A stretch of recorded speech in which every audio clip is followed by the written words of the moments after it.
Welcome to the Discovery School in Jacksonville Beach, Florida. Our school is home for over 200 students ages from 18 months all the way through grade 8. In today's video, we will take you inside our toddler classroom and share some tips and ideas from our lead teachers on how to deal with toddler tantrums.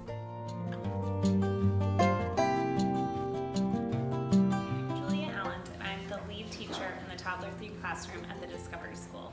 Today I'll be discussing what to do with toddler tantrums, especially in public places. As a mom of 2 children, a 4-year-old and a 2-year-old, I understand this more than you realize. At this age, tantrums are completely developmentally normal. They usually happen because a child is overwhelmed, overstressed. It can also be because they're tired or anxious in a new setting.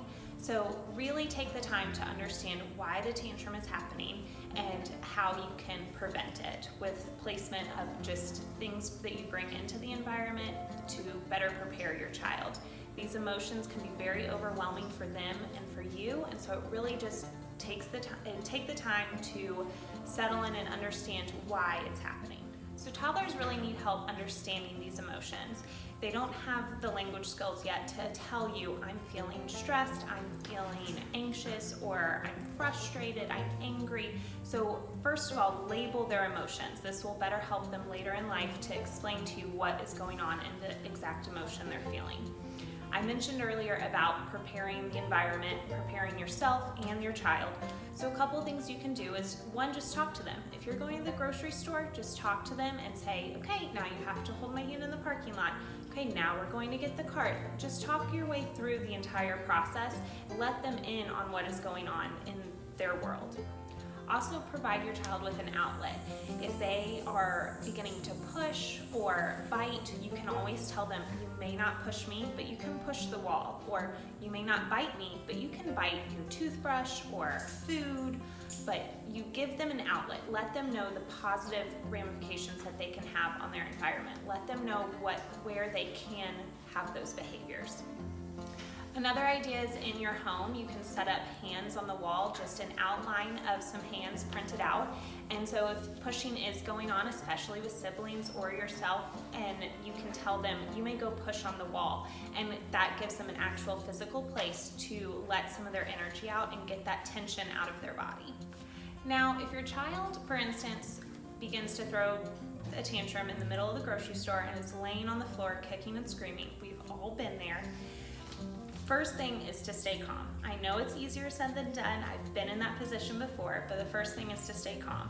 Talk to them gently, soothing, and if that still doesn't work, if they still can't gain control of their own emotions, then it's always okay to leave the store. You can just say, today we're not going to stay here until we can control our body and stay safe, then we'll return. But it's always okay to leave the store, and it's also okay to follow through with your words. The more you follow through with exactly what you say and then you do, then the child will believe you and trust you more and more. So the next time that it happens, you say, okay, we're going to leave the store now. They know that mommy or daddy means. If the child continues to throw the tantrum, even after you follow through and you've left the store, the next thing to do is ignore the behavior. The more you give into a child and the more attention that you give that actual behavior, then you're just letting the cycle continue. The child will learn this behavior that they get attention, and so they'll do it more and more the next time that they want, say, the lollipop at the grocery store or that candy bar at the register. They'll realize, oh, if I scream even louder the next time, mom might give in.